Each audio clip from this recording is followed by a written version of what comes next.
Episode 6 of the Double Apex podcast. So this is a midweek podcast. Basically just wanted to catch up on a lot of stuff that we sort of missed out because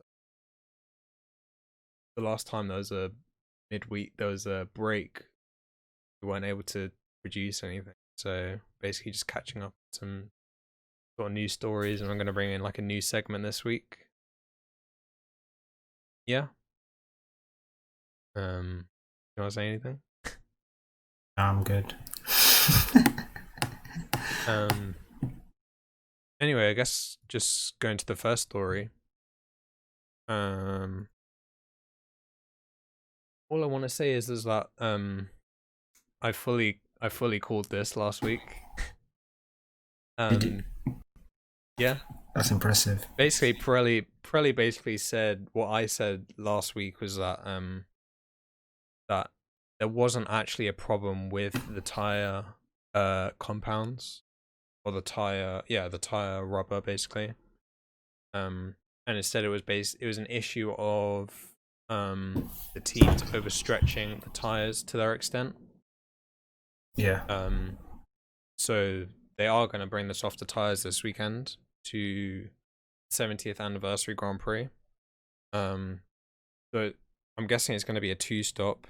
I think it's going to be a lot better than the strategy we have. I think the tires that were chosen anyway were a bit ridiculous anyway. But yeah. Are they going a compound, just one compound down? Yeah. So like super soft, and then Yeah. soft, and then medium. Yeah. Yeah, I think that would be a lot better because it introduces like two stop, more strategy, tire management, all of this like other factors. Because we haven't really had interesting, what do you call it, tire strategy in a while. I feel like most of like the past like few seasons has just been like, oh, this race is just a one stop go, like one stop, just finish the race, and then I feel like that got rid of like close racing in the sense that either you can't like really push the tires if you're like chasing someone or um what do you call it? Yeah, Following.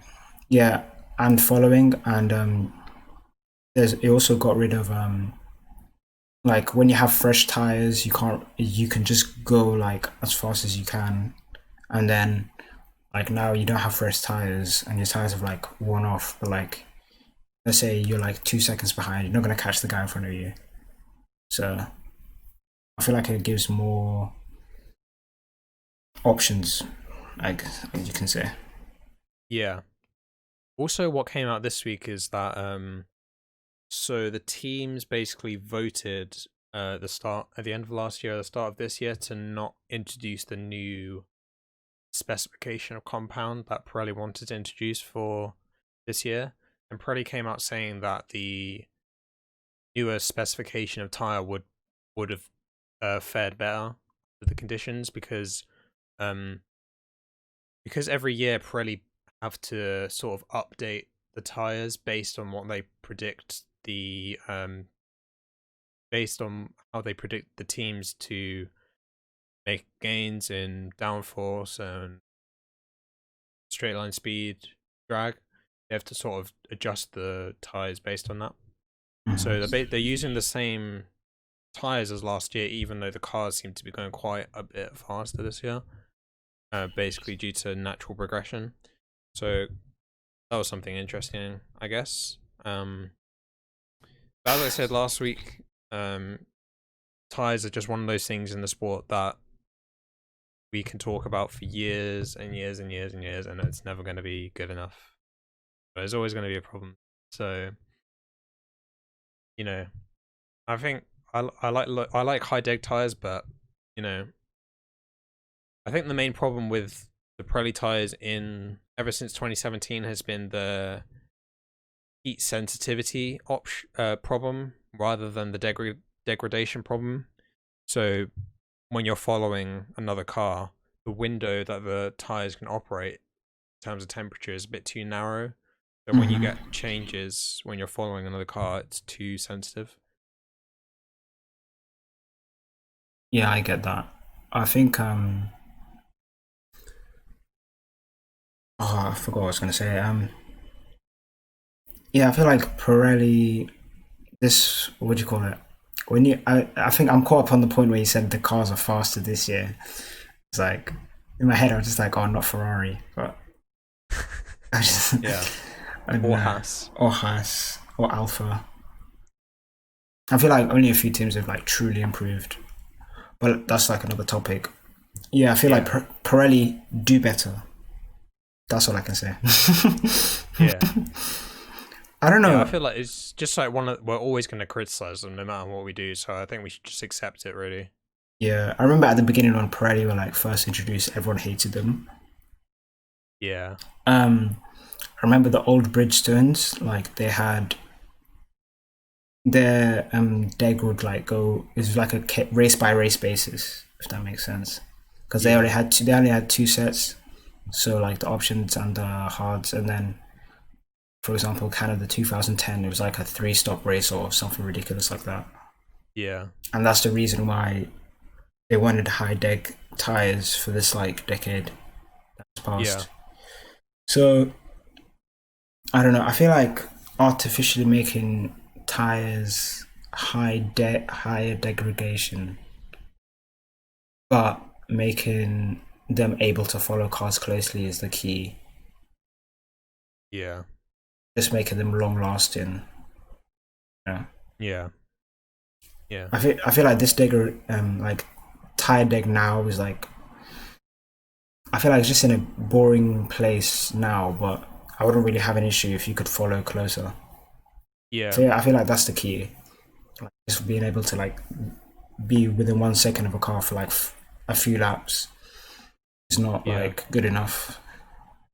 I feel like the main problem is that because the cars now are so high downforce, Mm. Pirelli basically have to build really strong tires to deal with the aerodynamic load. So Mm-hmm. back in 2011, 2012, those cars compared to now were basically just like they were like F2 cars or something like that. Like they were just so like when you just look at them, it's just night and Yeah, day. The new cars are yeah. so much bigger and more aero, but because those cars were a lot lighter, less aerodynamically dependent. It meant that you could build like higher degradation tires safely that wouldn't be at risk of Mm. being under too much strain. So I feel going into 2022, it'll be an option that we could bring back higher deg tires because they're obviously limiting the downforce and standardizing a lot of areas of the car. Mm-hmm. Um, yeah, I don't know. I don't know if the teams would want higher deck tires themselves.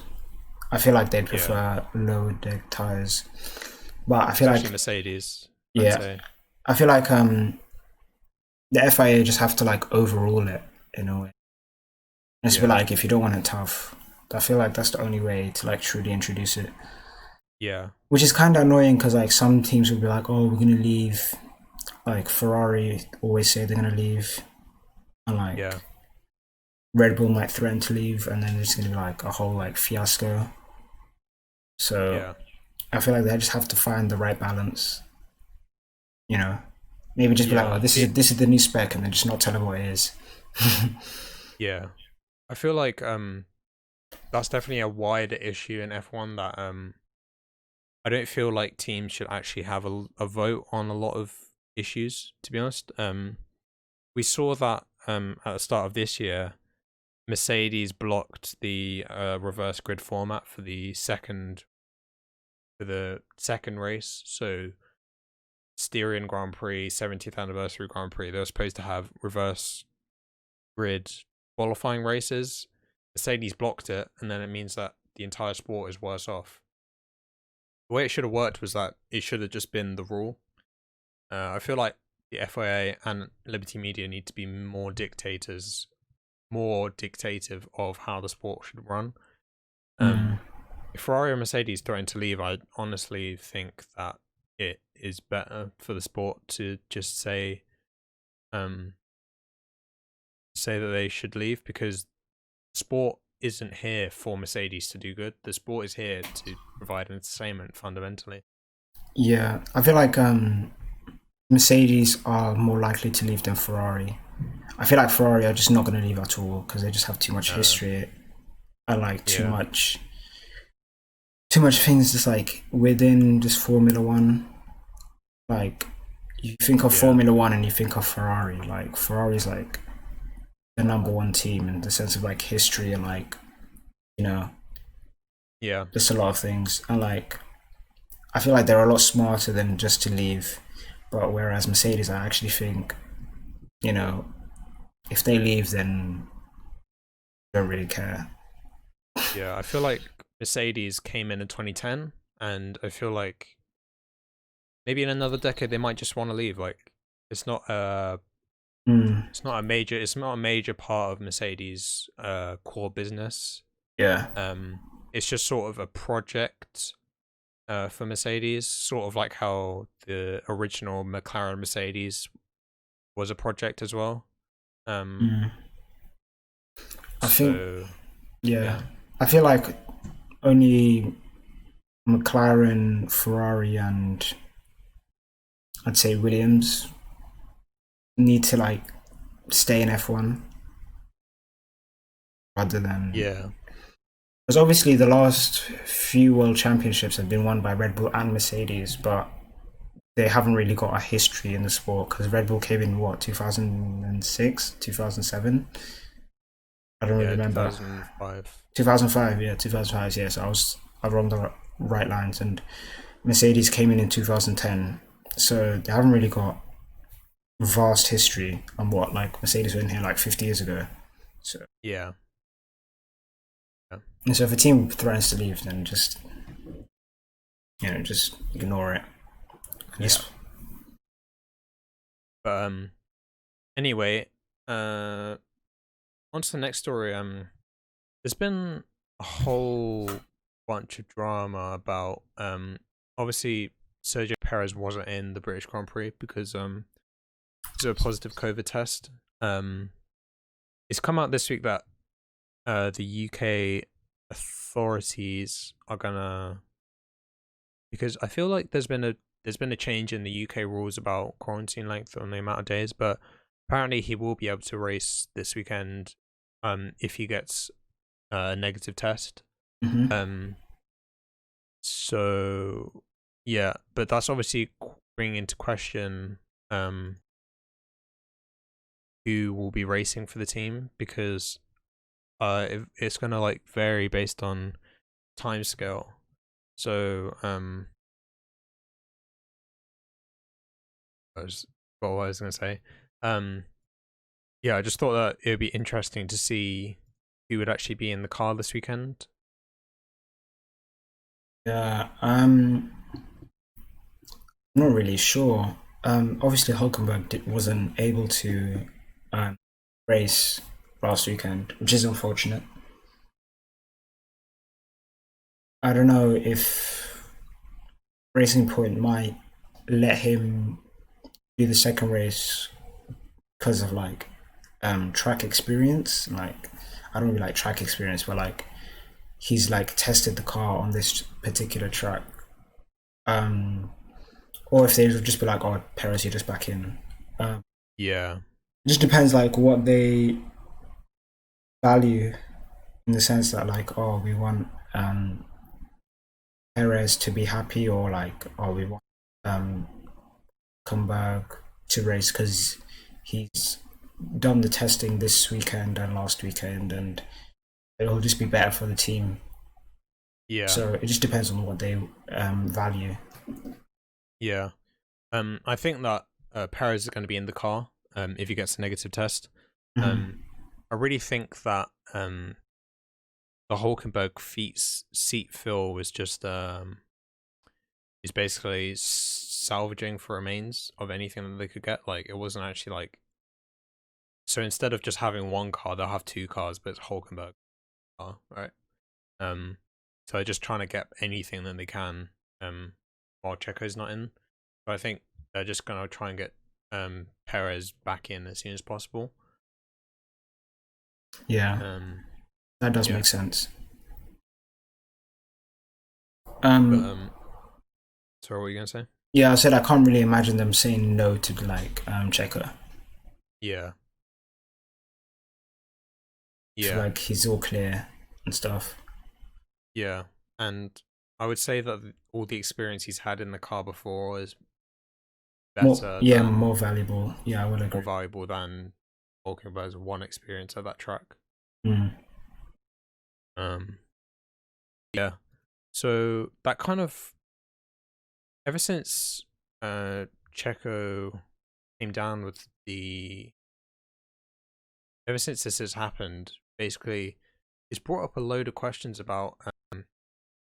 So before Hulkenberg got drafted in, they were talking about bringing in a Mercedes um, reserve driver because McLaren, uh, Racing Point, and Mercedes obviously have access to the Mercedes reserve drivers. Um, so Mercedes reserve drivers are Esteban Gutierrez and Stoffel Van Dorn. Um, there's 6 rounds of Formula E in Germany over these weeks just to close off that season, and it came out this week that Esteban Gutierrez, his super license has lapsed or something like that. Okay. Because it's been 4 years since he was in F1, and he hasn't been in any sort of major motorsports, at least like FIA series. Um, so yeah, I don't know. It's quite interesting that um Mercedes don't have drivers stacked up in the reserve positions when it is quite important right now to keep them. Yeah, I feel like I don't want to be like, oh, they're just not prepared for the worst case scenario because they're not really. But Yeah, I don't know. I wouldn't have expected that out of Mercedes. I would have expected them to be like the first team to be like, oh, okay, and these are the people we have in place for yeah, X, Y, and Z situations. Um, I don't know. You need like a contingency plan for like, especially in these like current circumstances. Um, yeah, because obviously their two main like options aren't available, and now it's like, oh, who are we gonna bring in if Lewis or Bottas, get COVID? Obviously not. Hopefully they don't, but yeah, that's like, yeah. Obviously last year we saw Esteban Ocon in we saw him a lot during the Grand Prix weekend, sort of in the garage, and it was sort of known that yeah, Esteban Ocon's the reserve driver of Mercedes. mm, Um, we don't actually really, I don't feel like we have that anymore. I wouldn't put Stoffel Van Dorn and Esteban Gutierrez sort of as the same sort of group as Esteban Ocon, but I would also say that there aren't really that many people that apart from Hulkenberg that have been in F1 recently that would be available to be reserve drivers.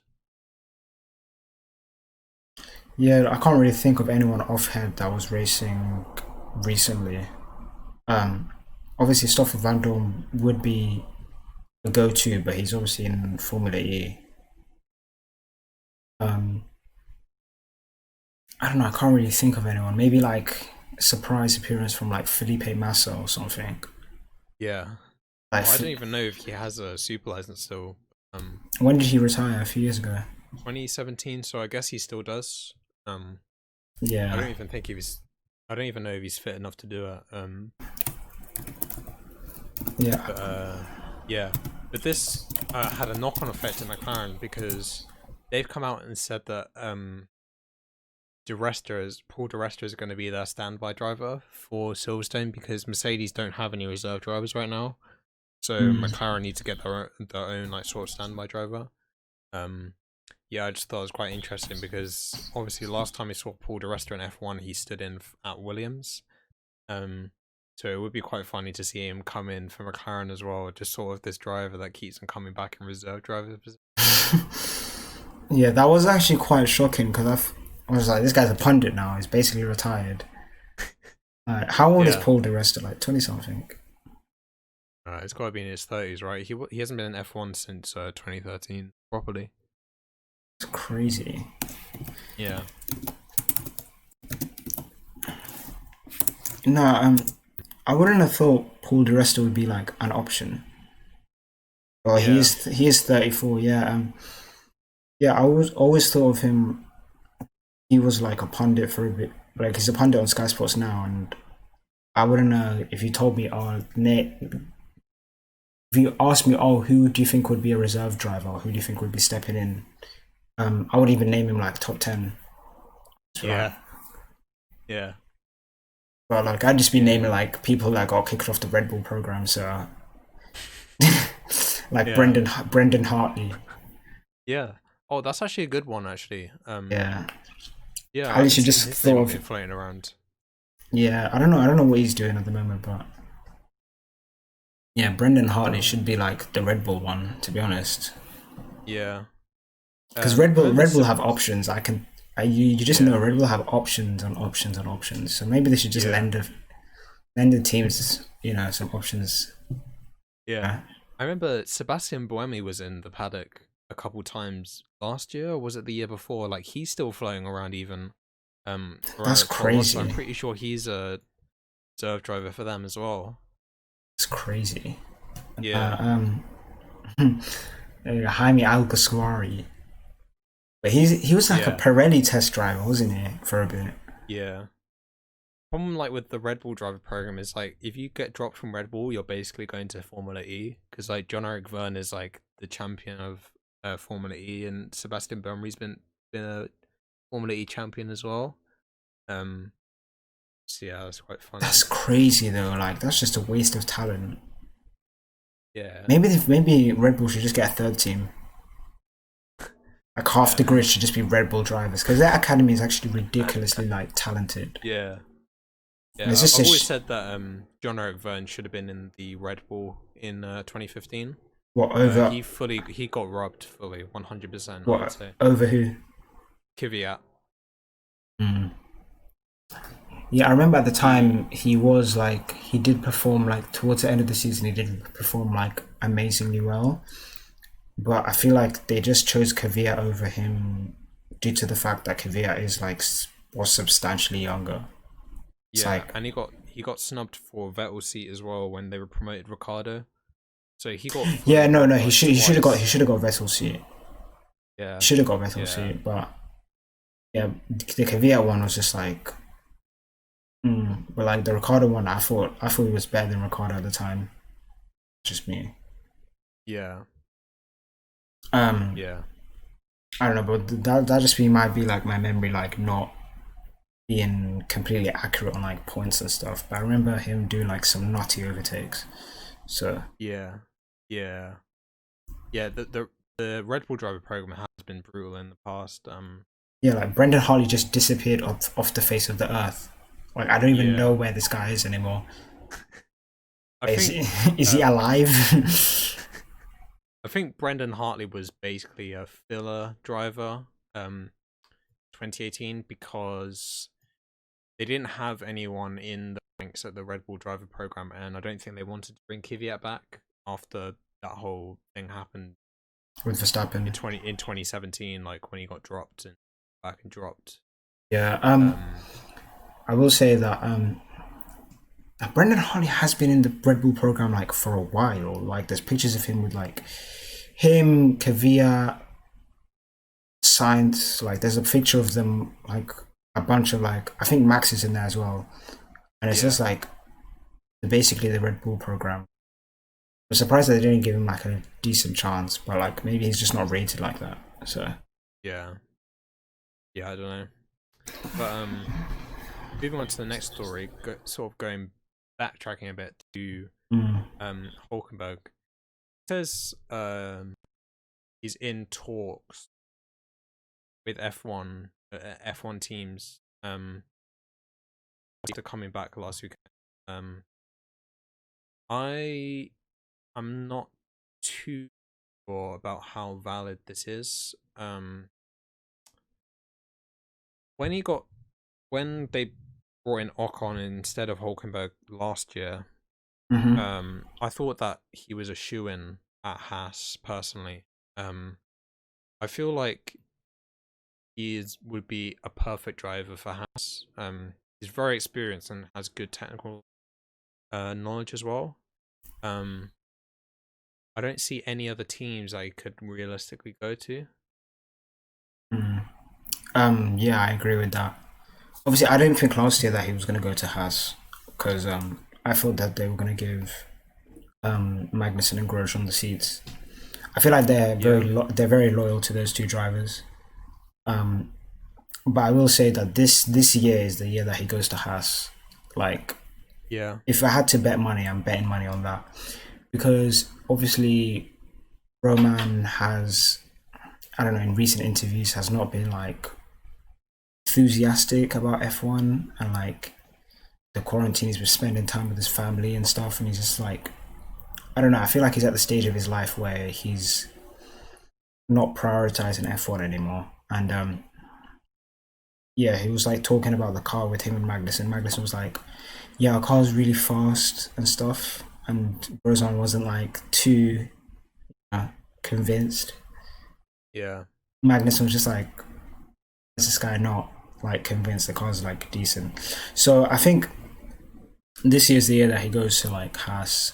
It will be funny to see Magnussen and Hulkenberg's teammates yeah, after that time when Magnussen told Hulkenberg to suck his balls. So yeah. I was like, Um, yeah. well, I would even question whether Haas could do a complete reset of the driver lineup because I could see Haas taking in a Formula 2 driver for next year. So in Formula 2 right now is basically being dominated by Ferrari drivers. Well, not I wouldn't say dominated, but a lot of the front runners are Ferrari drivers. Mm-hmm. Um, I could realistically see two Ferrari drivers getting the step up to F1 next year. Um, Robert Schwartzman looks would probably win the championship this year. I would say. He won F3 and he could win F2 this year. Mm-hmm. Um, for me, when a driver does that, that's a that's like a gold stamp. That's like a gold stamp on a Yeah. driver's career. To say that like they're sort of championship material. Yeah. Um, I will agree so with that. I could see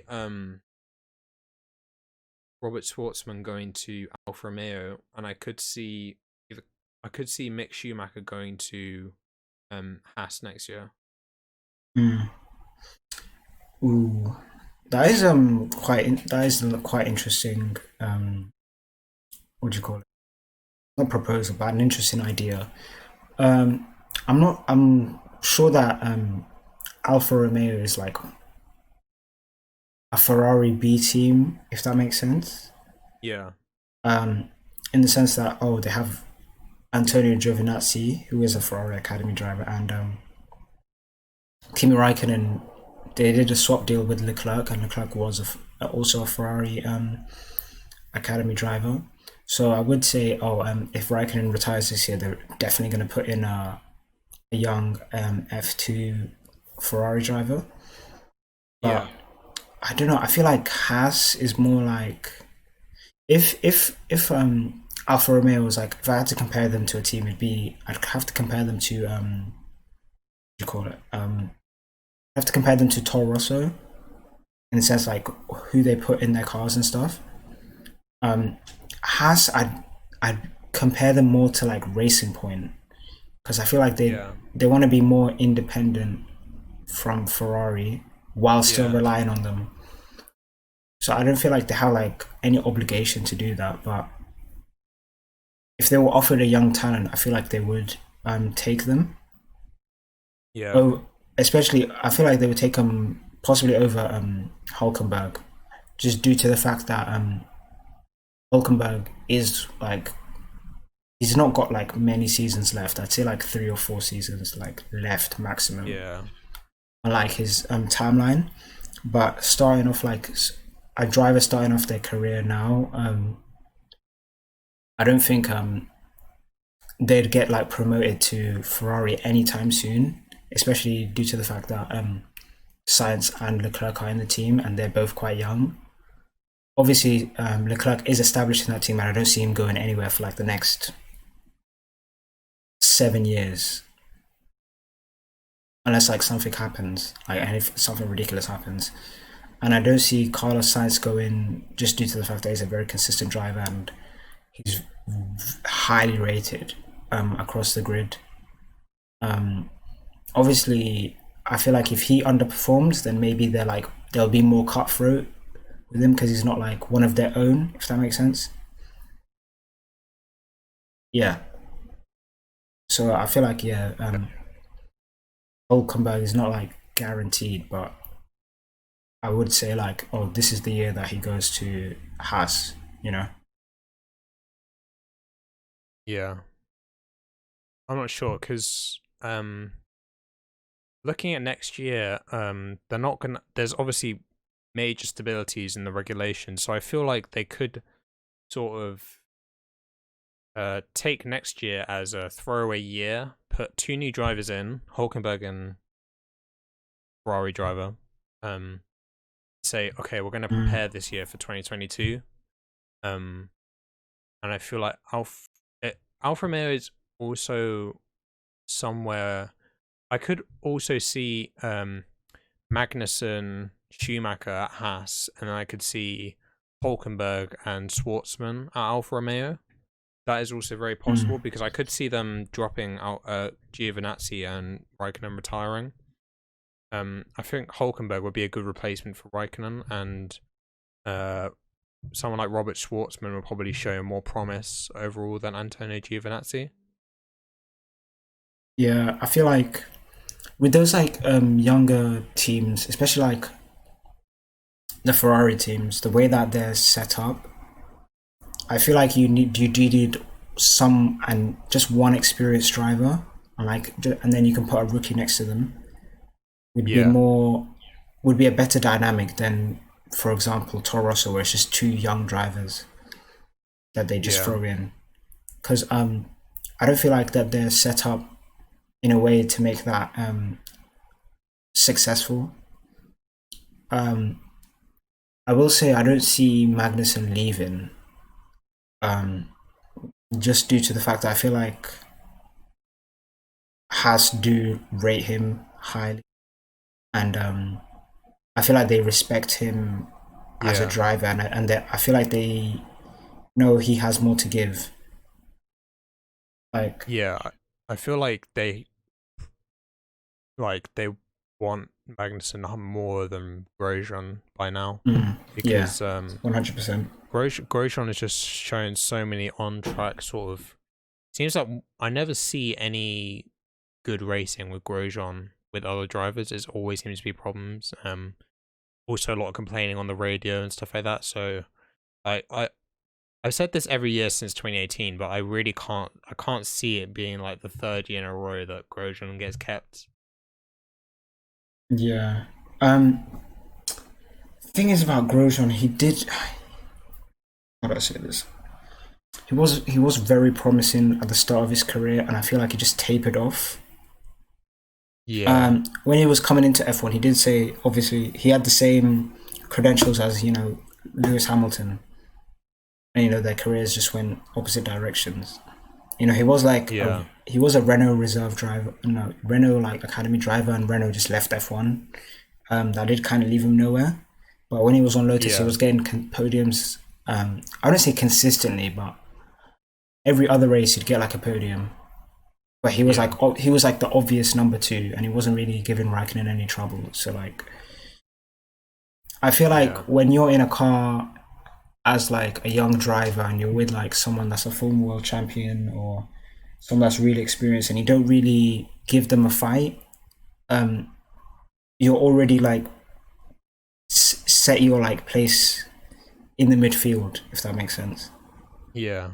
So, for example, when Lewis Hamilton came into F1, he challenged for the championship straight away. Obviously, I'm not expecting everyone to challenge, but when Vettel was at Red Bull, he was already better than Mark Webber, and like when Ricardo came into Red Bull, he was better than Vettel and Leclerc also, and Max was also better than Ricardo. Well, that was up for debate, but he did put up a good fight. So I feel like Yeah. when you're a young driver, I feel like that's where you need to show like what you're about. I like Yeah. so I feel like Grosjean wasn't successful in that sense, and like now he's just like stuck in a midfield team, and I don't know if he's looking back at his career and he's not satisfied with where it went and like how it went, or if he's just like grown tired of it and he'd rather spend time with his family. But I feel like this is definitely his last season. I don't think the team's going to kick him off. I feel like he's just going to Yeah. retire. Yeah. It's kind of I have this idea that we sort of get golden generations and lost generations in F1. Definitely. Hamilton, Alonso, Vettel, I would say is a golden generation. Yeah. And then I would say Rosberg as well. Rosberg as well. Yeah, Rosberg. I always forget. Raikkonen as well. That one's also. Yeah, that was a bit early, but yeah. And then I would say everything after 2009, I would say that is a lost generation. So 100%. Hulkenberg, Buemi, John-Eric Verne, Grosjean, Alguersuari. Yeah, Alguersuari, and I would say Ricardo to a certain extent. Perez as well. Yeah, Perez. It's just like this generation of drivers that sort of never got the opportunity to go into a top team because the generation before sort of locked out that top three teams for so long. Yeah, I will say Ricardo. I feel like Ricardo's the one that was screwed over the most because he got into the top team when the car wasn't where it should have been. You know. Yeah. He was always in a car that was chasing, and I feel like if he came in like 2006, he might be a world champion. Yeah, which is possible. Which is really annoying. I feel like when Mercedes were like really dominant and like took over the sport. Also, Kevin Magnussen was one of those because when he came in, he was like highly rated as well. I'd say he's probably the last of the lost generation. Yeah. And then the next year was the start of golden generation. So Max, Sainz, Verstappen, Charles Leclerc, Russell, Norris. Any others? I'm not sure. Obviously, like Albon, Gasly. Albon. Yeah. 20. Like we did have a few drivers like sort of Van Dorn and Nasser, I would say, sort of lost, but I just feel like those ones weren't good enough, or they weren't in a good enough car. Yeah, I feel like Nasser definitely wasn't good enough, and I feel like Van Dorn had like good performances, but wasn't consistent enough. But it wasn't easy. It's not like easy to be consistent when your teammates Fernando Alonso and your team and your car is also bad. Yeah, Fernando Alonso will always outperform his car. Yeah. Yeah, I feel like he was just like unlucky. But yeah, I do understand what you mean. I feel like the next group of drivers to come in like really have to show what they're made of. So like the group of Ferrari drivers you named, I feel like they have to come in and they have to like set their stamp on like the team they're on and like show that they're truly ones for the future, if that makes sense. Yeah. Which is it's like what you're saying about Ferrari. Like Leclerc and Sainz might luck out Ferrari, and then Schumacher and Schwartzman might just be midfield drivers because of that. Yeah. Unless they go to another team. Yeah, which is kind of crazy. I don't know. I don't want to be like that guy, but I don't rate Sainz as like top tier. I feel like Yeah, I wouldn't put him in the same category as Verstappen or Leclerc. I feel like he's if those Verstappen and Leclerc are like, let's say, S tier drivers, I feel like Science is like, I'd say in between A and B, because I don't know. There's a lot of things left to be desired from his racing, like for example Yeah, qualifying times and stuff like that. Obviously, he hasn't had like a really good car, so like maybe he'll come into Ferrari and just be like the best driver of all time, but like it's unlikely. So yeah, yeah, but it depends all on like yeah. what they want to Speaking do. of speaking of lost generation, I would put this driver in, Valtteri Bottas, kind of. Ooh, I don't know. no, I don't think Um, that. I don't think he is. Just do well. yeah, The timing of his, yeah, I'd agree. But the one thing about Valtteri Bottas is that he is in the best car on the grid now, and yeah, it's not like he's not being given the opportunity to win a championship, if that makes sense. I feel yeah, like he's more content to be like second driver. yeah, I feel like if you put like another driver in there, they would never allow what happened to him happen. Um, yeah, yeah, I feel like as a driver, you have to have. I don't know how to describe it. I feel like you have to be a hothead if you're a really good driver. yeah. Like Verstappen, Verstappen, Vettel is like a hothead. Leclerc is also a hot. Alonso. Also, Hamilton is a hothead as well.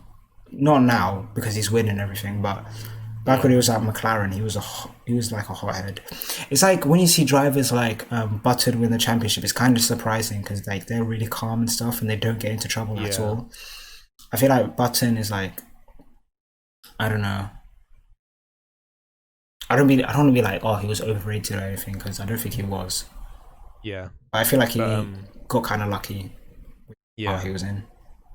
But anyway, like Mercedes have re-signed Bottas for next year.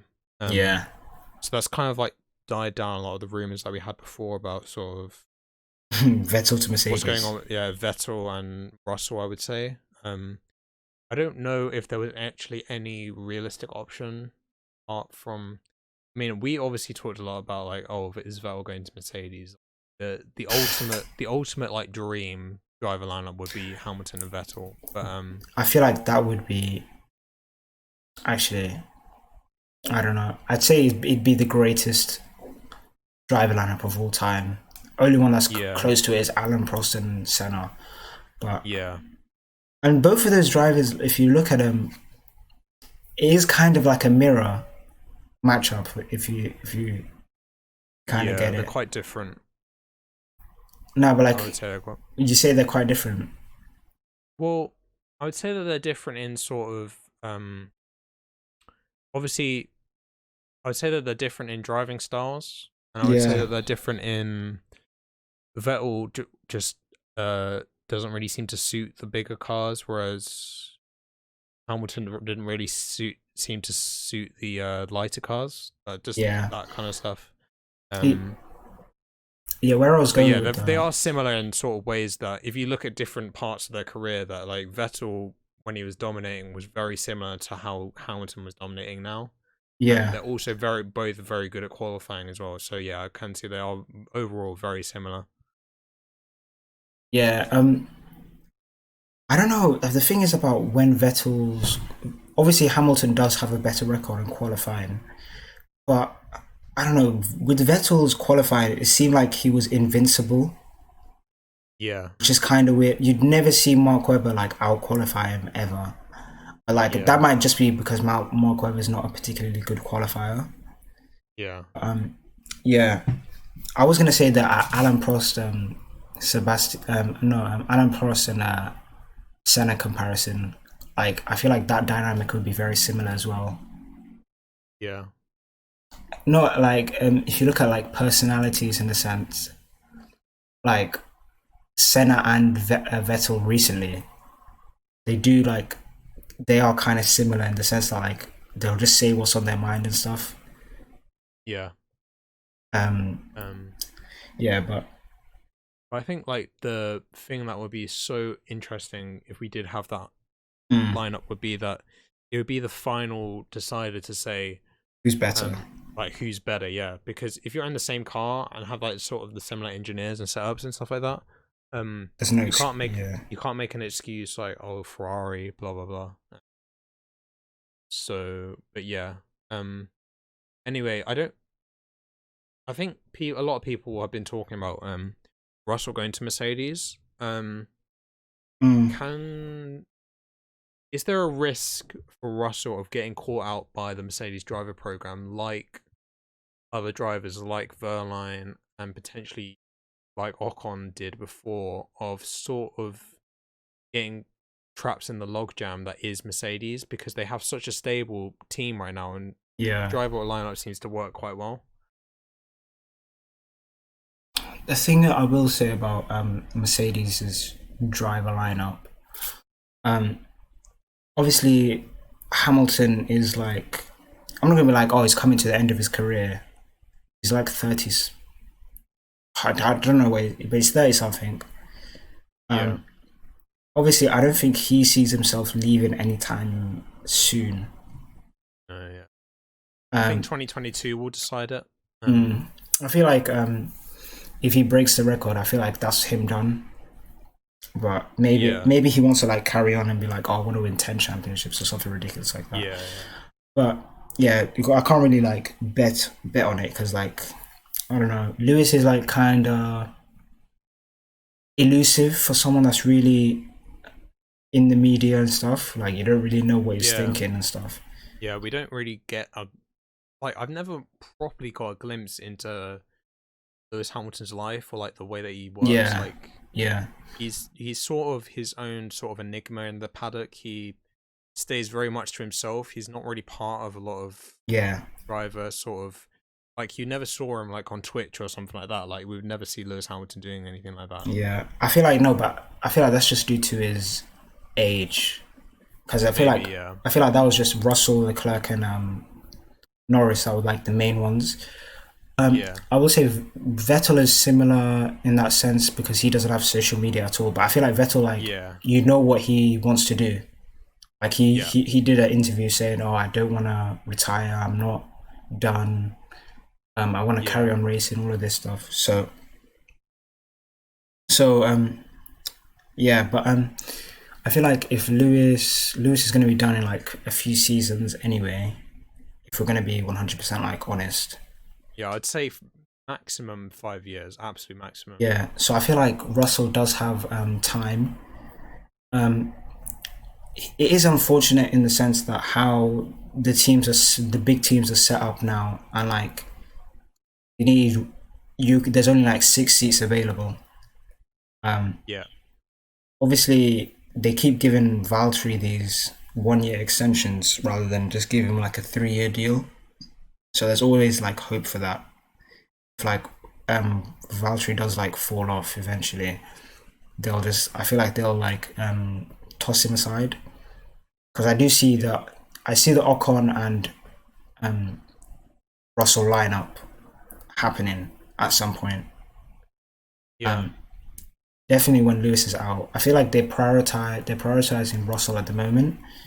Williams want Russell on the team. Claire Williams especially said that they want him as part of they see him as part of their future for a while. So I don't feel like he's Yeah. going anywhere. So I feel like he'll always have a Yeah. seat in F1, but it just depends on like how long these guys are going to take up the time, you know? As Yeah. you said, the golden generation. Because Russell is like the only one, I will say, I will say of the top three young drivers, I'd say it's Leclerc, Max, and Russell in no particular order, by the way. I feel like Yeah. those three are like the best ones. Obviously, Lando Norris has like a case. And Albon as well. Yeah, you can make the argument for Albon, but he's not like in there, you know. Yeah. Yeah. Yeah. Yeah. I feel like Albon is like if everyone's like AA or Albon would be like AB. Yeah. So obviously Albon's got like a lot of stuff to improve on as well, but he's got potential. So yeah, I feel like Russell's the only one that hasn't got the big team. He's not in the big team yet. So once he gets into the big team, we can really see what he's about. Yeah. Hopefully he does. Hopefully he does soon. Jenson Button came out and said that the reason that Russell might not be showing as much development as he potentially could do, that he's not had a super competitive teammate. I think for Russell to like really show what he's made of, he would need to go to a team like Racing Point. If he was in a Racing Point, I feel like he could really show like that he's a really quick driver.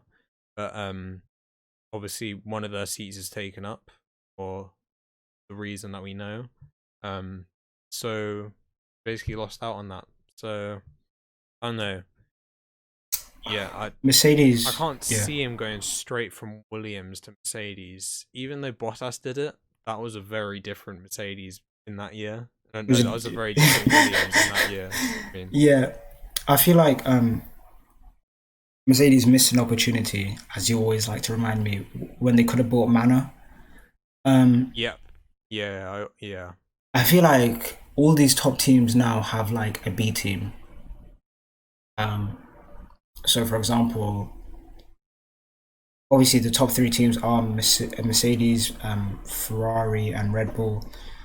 Ferrari have the cars that they supply engines to. So, for example, Haas and Alfa Romeo, they at any time they want they can realistically put one of their young drivers in there. Um, Obviously Red Bull have AlphaTauri, so they automatically that's just literally a B team. And Mercedes doesn't have like anyone, yeah, even though they do provide engines to both Racing Point and Williams. It has been stated that Racing Point aren't affiliated with Mercedes at all, in the sense that they won't like give them track position and stuff like that. You might see Toro Rosso or an AlphaTauri do, for example, yeah, or like an Alfa Romeo let Ferrari pass, for example. So yeah, I don't think you'll ever see that from any of the Mercedes powered cars. yeah, Especially Williams, because Williams, they might say this, they might see themselves, obviously their position doesn't reflect it, but I feel like they will see themselves as a big team, or a big name at least, in the sense yeah. like of their history and all of this blah blah blah. Racing Point are going to become Aston Martin, so like they'll see themselves as a big team soon. So yeah, I feel like Yeah, you need a B team or whatever if you're like yeah, one of them big teams. Obviously, McLaren has like yeah. survived without one, but McLaren is like the way that they brought drivers in is like completely different. Um, yeah. On that Manor point is, I don't know why they didn't buy Manor at the end of the 2016 season. They had Verline and Ocon, two Mercedes drivers, in a small team that had a Mercedes engine, which was about to run out of money. They probably could have bought Manor for a small amount of money and kept it running. Um, and drivers like Verline and Ocon, um, Russell, they would have had like these seats available for these Mercedes young drivers. But that a lot of these drivers have not been able to progress because Mercedes don't have a proper structure for young drivers in F1. Yeah, I will say that that is probably, if I'm being like really cynical, I feel like that is like their way out of F1, if that makes sense. Because it's quite easy to like, obviously they have the best car at the moment, they have the best team set up and all of this, etc. I feel like it would Yeah, be very easy to like sell this to another um, company and leave F1 rather than have to sell two cars. If that's like, yeah, because I don't, because obviously I don't know if Mercedes see themselves like staying in F1 in the long run. I've never seen a championship winning car like or championship winning team have speculation on whether they're going to leave the sport. So Yeah. it's quite, Well, I think it's just the obvious question of um it's not actually natural. It's not going to last. Like we're going to see Mercedes drop down eventually. Like they're going to be third or fourth eventually. It's a case of when rather than if. So I think it's the yeah, point of when that happens, are Mercedes going to leave? Um, yeah, but yeah, yeah. It's with these big teams when they get caught out. It's always change of regulations. So, yeah, for example, when they changed regulations in 2009, Ferrari and McLaren were both caught out, and they were previously the previous 2 years they were like the two biggest teams. Um, I'll also say that in the hybrid turbo era, I feel like every team was caught out apart from Mercedes. yeah, And in this change in regulation, like I hope that I don't want to be like, oh, I hope Mercedes will like get caught out because I don't think they'll get caught out. I feel like they'll be too prepared. Um, some teams might get caught out, which is quite unfortunate. Um, yeah, for example, I hope Red Bull have always like when in 2000 when they changed the regulations in 2014 or whatever. Red Bull were like, oh, our engine's shit, but our chassis is great. I don't want to hear that like excuse or whatever from yeah, anyone. yeah. McLaren said the same thing in 20. Well, But oh, they the said that they had chassis. the best chassis in F1. Oh no, that was just like a lie though. Red Bull actually had like a pretty good chassis. Yeah, Like I remember it went around the outside in like some ridiculous turn, and then someone was like, "Oh, yeah, if they had a really good engine, then they'd." Yeah, but like this whole like engine supply debacle is like was really crazy at the time.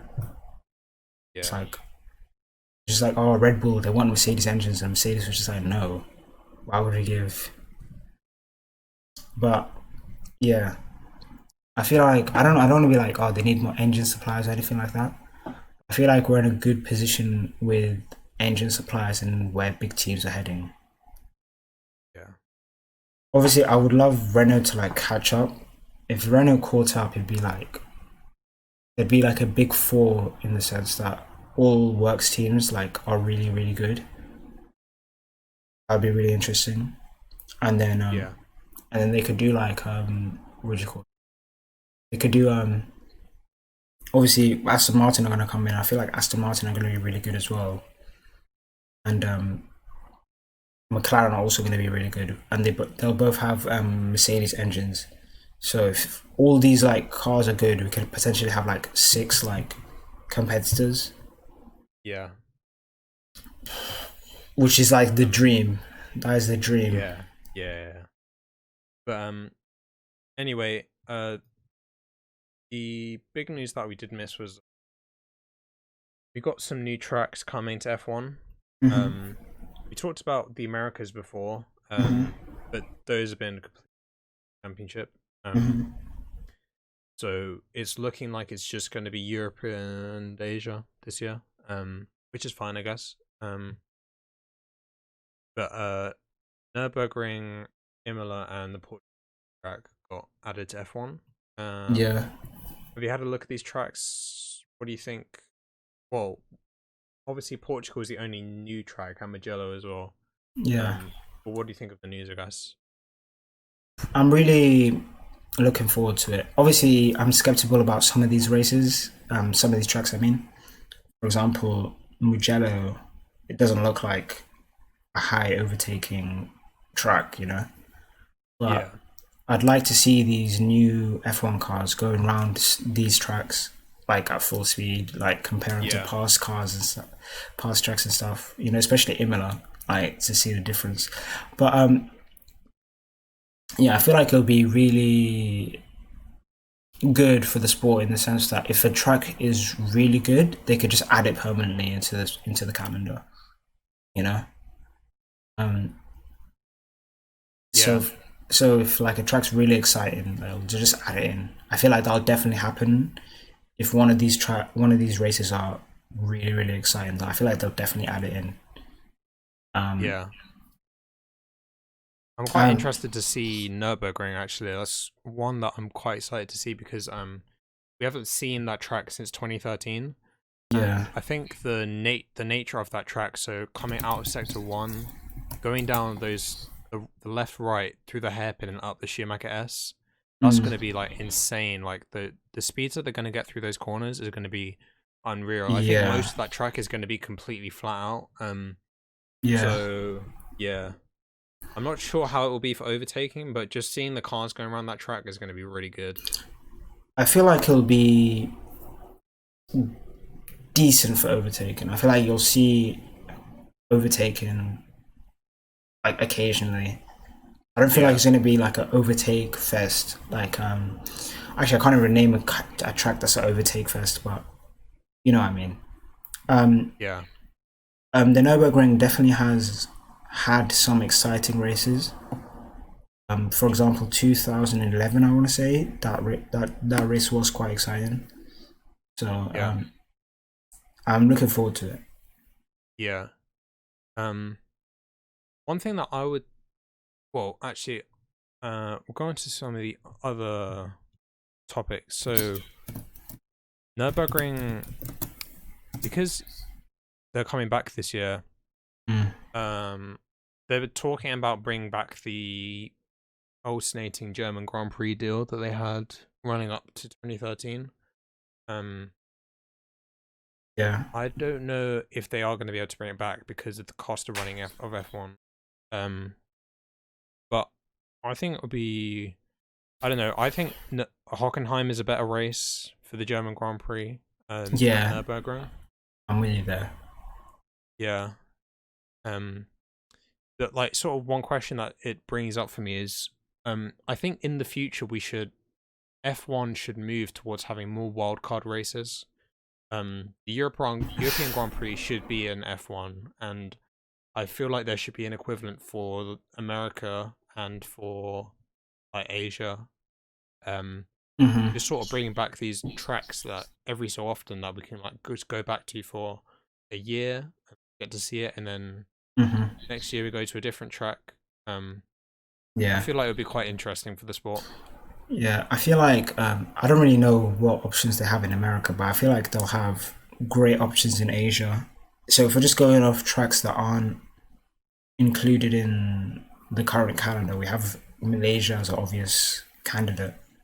Um, Yeah, we can have, Korea, India.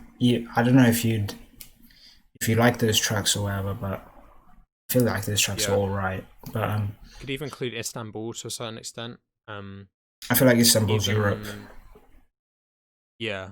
Well, you could put it in like either continent, but I feel like it could come back at some point. Uh-huh. But yeah, America, I'm not too sure. Yeah, Yeah, there aren't too many F1 trucks in the. no, they have NASCAR trucks, that just go in circles. If you like seeing that shit, Yeah, you like yeah. seeing that shit. In Indy 500. Argentina, yeah. Argentina is a big one.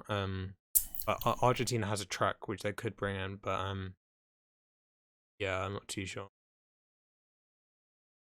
But Yeah, it if just depends. they say, oh yeah, it's not coming to Mexico either. So yeah, all of the Americas are. Yeah.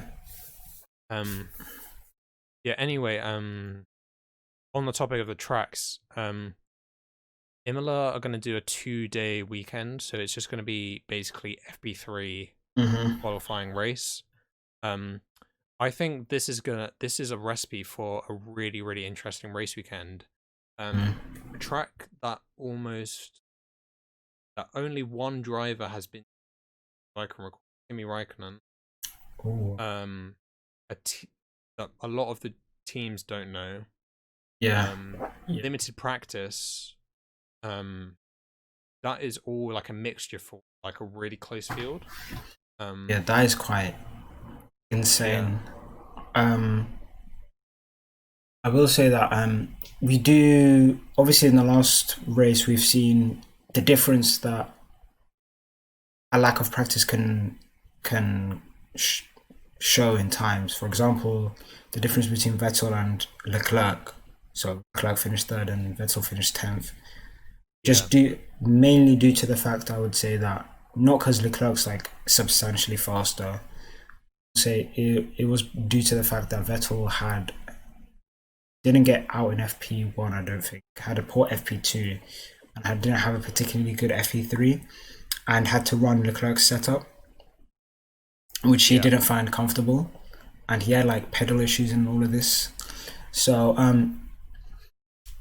lack of practice on a racetrack can like change your times like completely. I don't know. It's the difference between, as we've seen, 10th and third. So yeah, if everyone has like a lack of practice and everyone's on the same field, if one person has one issue, I feel like it's just their weekend is over. Doesn't matter what car yeah, they're in. yeah. I feel Uh, like it would just be good for like balancing out the top, well, two, I guess, but sort of the top three maybe. we say top two, but it's not really Top top two. one. Top Yeah, one. top one. They should have had a 1-2 in every race, but like just because of certain issues. Yeah, For example, Lewis Hamilton had a 5-second time penalty, yeah, or Bottas not being aggressive enough on Verstappen. Like yeah. they'd have a 1-2 every race. Oh, and the tie fair, yeah. Um, But but one thing about Imola is that I'm not really too sure about how overtaking will work. yeah, I've done a lot of Imola on Assetto Corsa, and basically, the track turn one, at Imola is basically like a Ascari at Monza. So I wouldn't really say that's like a prime overtaking corner. You have a chicane after that that leads into a hairpin, not really an overtaking point. Uh, a double, like a fast left-hander, a fast right-hander going into a slow, a chicane, and then a double left-hander. I don't really see overtaking being a big factor at this race, even though I um, do like the track quite a lot. I'd only say overtaking would possibly happen around turn 10 going into turn into the chicane, Yeah, or or turn 12 going into turn 13 or 14. That's the only time I see. yeah. Or actually, I don't feel like it'll be horrible. It depends on the track width. Is the track wide? It's not wide, but It's not particularly wide, no. The chicane is quite narrow as well. oh, that might be an issue then. Yeah, I feel like the back straight. When I say back straight, the back corner straight ish thing that we see. So like turn 15, 16, 17, turn 1 and 2. I feel like that has opportunity for like a nutty DRS zone. yeah, I don't know yeah. if they'll allow a DRS zone like while the car is turning, but if they do a Um, DRS zone at turn 16, well, they like do it Sochi, right? So should be yeah, fine. if they and Abu Dhabi, Yeah, if they do a DRS zone detection at like turn 15, and then the point is at turn 16 all the way to turn 2, I feel like that would be really really insane. yeah, If the car is able to go flat out, that is. But I yeah, definitely think it will be. yeah. Yeah, I Um, feel like it's going to be nutty around this track, this particular yeah. track. Just it's the same as Nurburgring. I feel like it's just gonna be incredible seeing cars going around it again. Just the corners are really fast, so I'm super excited for all these tracks, to be honest. And I feel like there could be more. Um, I feel like there could be more European races. But yeah. I feel like all these tracks So look similar though, in a weird way. They all just look. yeah, I don't know if that's European architecture or whatever. yeah, quite short straights. A lot of these, I would say. Yeah, Apart from well, Nurburgring has a longer straight, but it's not particularly yeah, long though. But I'm a long yeah, straight guy, you know. That's why I love my Asian races. That's, yeah. But anyway, if we go on to uh idea I had, mm, um, got a little tier list. all right, Um, let's do this. so this could take a while. I don't know. We might actually agree on a lot of these. I don't know. But we're gonna do liveries. That's the first one I wanted to do, but we're gonna do more. What, more now? Eventually. Oh, eventually. Nah, not now. Not Okay. now. Yeah, I was eventually. gonna say it's like I need to go eat food. Yeah. But yeah, I'm just gonna load up Photoshop.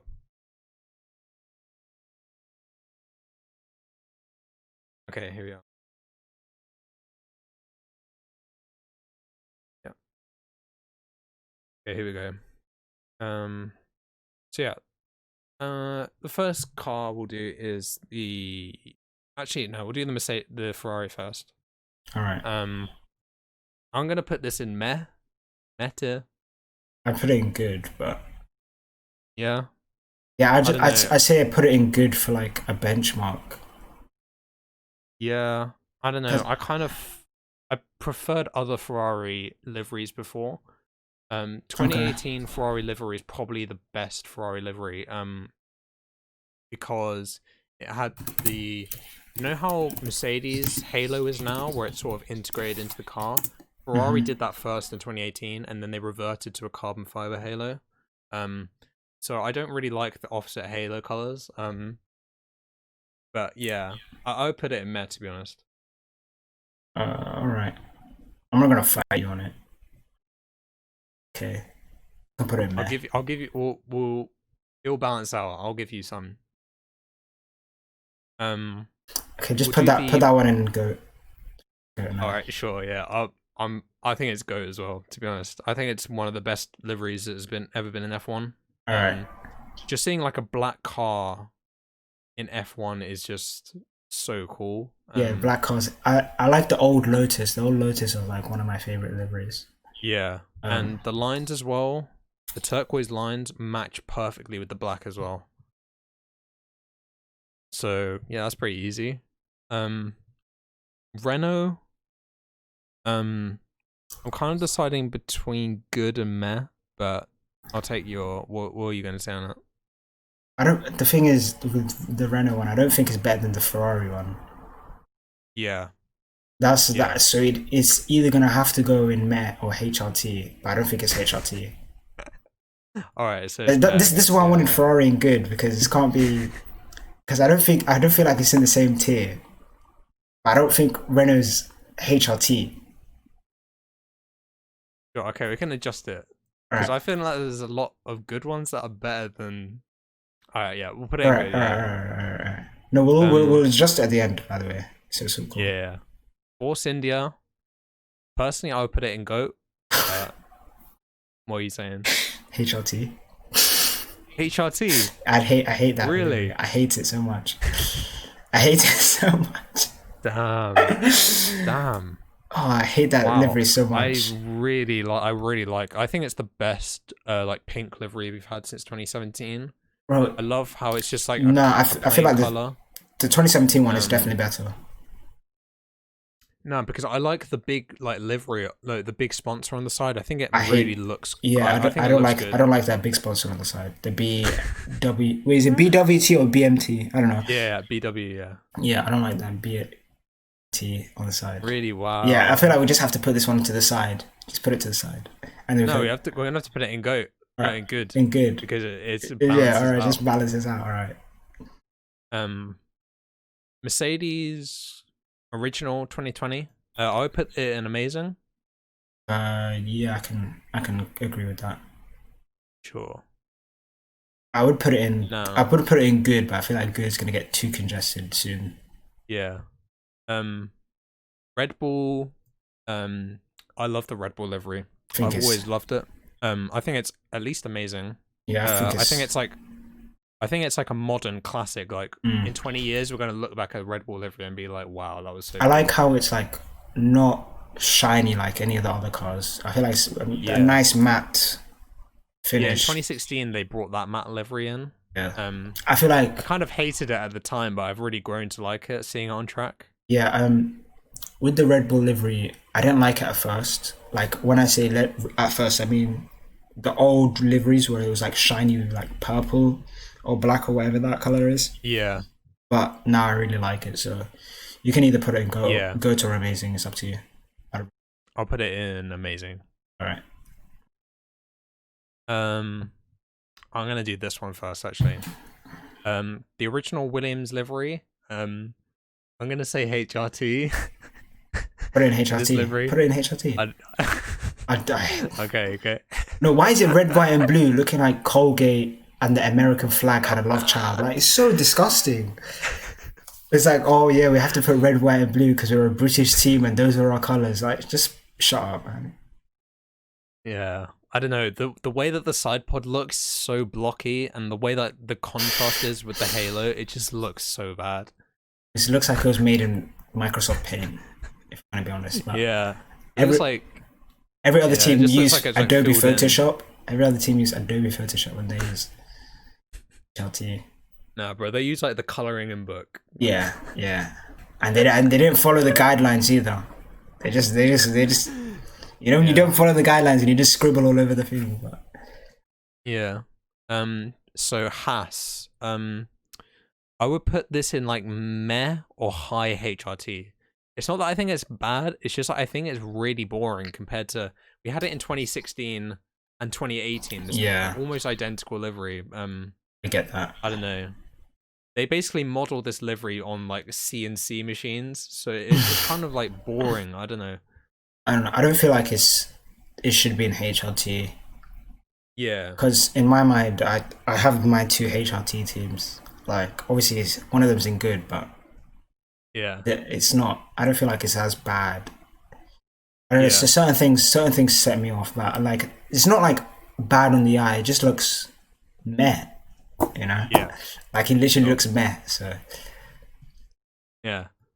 AlphaTauri, I would put this in like good / meh. It's sort of like a good meh. Like it's not really bad. Yeah. Oh, I'd put that in go. I'm not even joking. That livery looks so amazing to me. I feel like yeah, it's my second favorite livery. Wow. Yeah. For me, like, there's like an obvious comparison with the Toro Rosso livery. From what? Toro Rosso livery. Well, the AlphaTauri to last year. So the old Toro Rosso livery. You know, the shiny one, the blue one, the 2017. Yeah. Yeah, but like that livery for me was like goat tier, like probably one of my favorite liveries. I'd probably say it's better than the Mercedes one. Oh no, I don't like the color. It was like alright, but obviously the blue contrast with the silver was nice and all, but it just after a while it wouldn't look nice to me. Yeah. At first I was just like, oh, this is cool, but I felt like gimmicky afterwards. But this one, especially like seeing it at Singapore, that really like looked awesome. That one looked cool in Singapore. But this one, I don't know what it is, but it just looks, I don't know, it just looks different. I've never seen a car. It looks very clean. I'll say that it looks so clean. Yeah. I don't know. I like how that was sort of average to a good, maybe, or wait, amazing, I guess. Yeah. I said meh. You said meh / good. I said meh / good, so sort of halfway. Yeah, okay. We'll put it the same as a Red Bull, I guess. Amazing. I feel like it's better than the Red Bull, but you know, just me. Yeah. McLaren. So I feel like last year was a better version. This one is trash. It's so bad. When I saw this shit, I turned off my phone. I didn't want to see it. I would put it in good personally. What would you say it was? I'd put it in meh, so you can put it in good. Yeah. I'm trying to decide. You can put it in. Yeah, I'll put it in good. All right. Alfa Romeo. So the first time last year, I really liked the livery, and the 2018 I also really liked it. I do like the livery, but it's kind of, I don't know. It's just like standard now. I don't know. Oh, I get that. I get it. So after a while, it doesn't, see you anymore. I don't know. I really like it because I like it more now because after seeing Williams' new livery. Yeah. because it feels like I don't know what it is yet. It feels like because obviously they're racing against each other and stuff, and one's red, one's blue. You know, I feel like Yeah, that it adds like an extra 2 points. So like now I do, yeah, if that makes sense. So I put it in like good at least, my yeah. opinion. I'll put it in. I'll put it in good. Yeah, I don't want to be like, oh, it's amazing, but yeah. Um, the final one, the new Williams livery. I'll put this in meh. Like, it's will alright, I you? guess. Yeah, Knowing the story behind how he got that livery and what it could have been, you know, the HRT livery, it has to be automatically in GOAT. Now I'm joking. I feel like it's just the blue version of the Alfa Romeo at this point. kind of. Yeah, So yeah, I feel like I would put it on the same tier as the Alfa Romeo, but well, because of like the design, who did it first, I'd put it in there as well. So that's cool. sure. So that's all of them. I'm not mistaken. I feel like I missed one, right? I haven't missed any. 1, 2, 3, 4. I haven't missed any. I don't think. Yeah, 12. Um, Oh, I think we might have yeah. to. I think we might have to move. Oh, I feel like this Racing Point one. The Racing Point one is bugging me as well. Don't worry, it's bugging me as well. I think I feel like there's a good distribution there. Pretty even. it literally is even. Yeah, I would swap Racing Point and AlphaTauri if it was me, but if it was me, okay, if it was me, the only thing I'd alter. Okay, I'd alter two things, but um, I'd swap the Renault and McLaren out. To be honest, Renault and McLaren. yeah, I don't feel like Renault's like because I don't feel like looking at the ones on good Yeah, tier. Like I don't think McLaren is as good.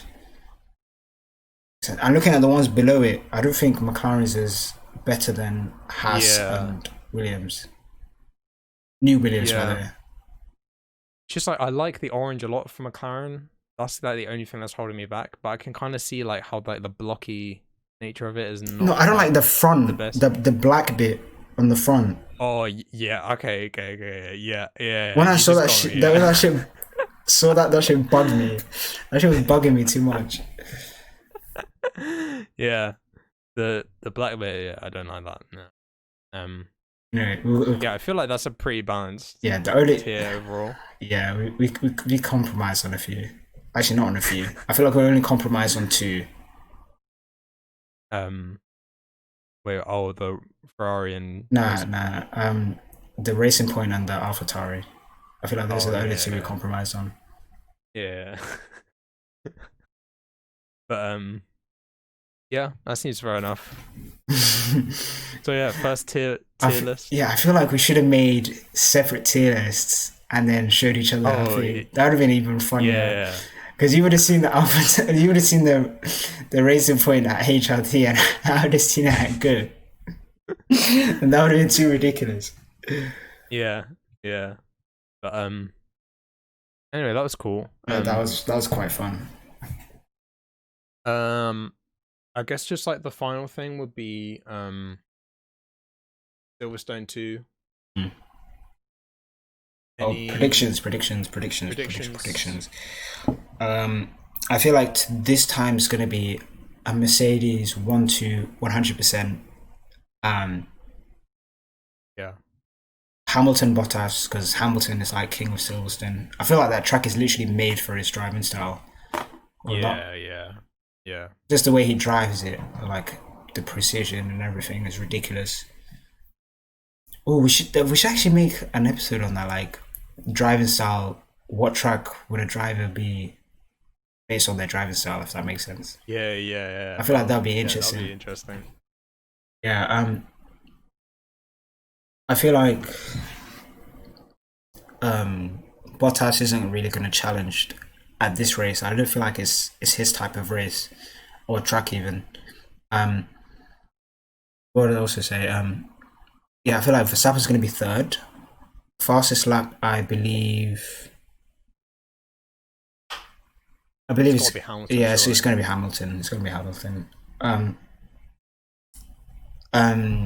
What do you call it? F 1.5. I'll say Norris. Norris, Sainz, and Ricardo. Um, I've kind of given up on Racing Point at this point. Yeah. Um, and the fastest lap is probably going to be Stroll or something. What was I also going to say? Yeah, I was really surprised by how slow Stroll was last time out, and Yeah. but I was really impressed by the Renaults and the McLarens. They're Yeah. very consistent. I was tempted to put Lando Norris's fastest lap just because of scenario 7, but uh, yeah, I'm not too sure. I'm not too. I don't think you could. If you're in the midfield, you can get fastest lap Yeah. if you're like at the front of the midfield. Yeah. Or I'll predict top 3. I'll say this. I'm gonna say Hamilton, Verstappen, Bottas. Is Okay. I don't know. New tires. Throw something into the mix. I I don't always like to say like, oh, it's definitely going to be like 1-2 or I don't know. I definitely think Hamilton will win, but I feel like something could spice Spice it up. spice up the podium. Yeah, yeah. Spice this up, yeah. I would say Hamilton. He'll get onto a set of onto softs eventually. Mm-hmm. F1.5, I'll probably say like it's really hard to predict because I don't know how the tires will translate to the midfield pecking order and how the Yeah. extra experience is going to work. I'll say I'll say Ricardo, Perez, Sainz. I'll say Perez gets the fastest lap. All right. Yeah. Well, hopefully Perez is in there. So. Yeah. Otherwise, you're gonna have to swap him for Hulkenberg. Yeah. You remember Ricardo when he said Hulkenberg? Yeah. Do you have any other like sort of like other prediction like what do you think was going to happen? Williams won't finish last this race. Oh yeah. Mm. You think I'm going to beat Alfa Romeo? Yeah. Yeah, that's fair enough. I feel like they'll finally take really that step forward. Yeah. Yeah. Actually, no, I take really that back. I remember see... Latifi's on the team. I take that back. Yeah, man. I don't know what's going on with Latifi, but I said it before. I said it in the first episode. I didn't rate Latifi, and I don't. I feel like to even be allowed to get into F1, you have to finish first or second in F2, like automatic. He finished second. Okay, no, you have to finish first. No, but the field was basically gutted at that point because they literally took Albon, Russell, and Norris out into F1. There has to be like it was basically just like a load of older drivers that had been in there for like years, and then it was just like a couple of that's all it was. Yeah, exactly. So I feel like there has to be context added into like if you can be promoted into F1. Yeah, it's the same how like Jolyon Palmer won GP2, but it was in like a dead year. Yeah, but like you can't take away from it. He won. Latifi didn't. Yeah. Who won F2? F2. Nick De Vries. And he's not in F1. Formula E. Okay, that just says it about the field. Yeah, it's because Latifi's like backed, like he's got a full sponsor. I wish I was backed. I'd be F1 World Champion by now. No, actually, I probably wouldn't. I don't think I'd be able to handle the G-force. Yeah, I'm too tall to be an F1. Oh yeah, how tall are you? Oh yeah, I forgot. I might actually. I don't think I am. There's definitely. I feel like there's been taller drivers, but yeah.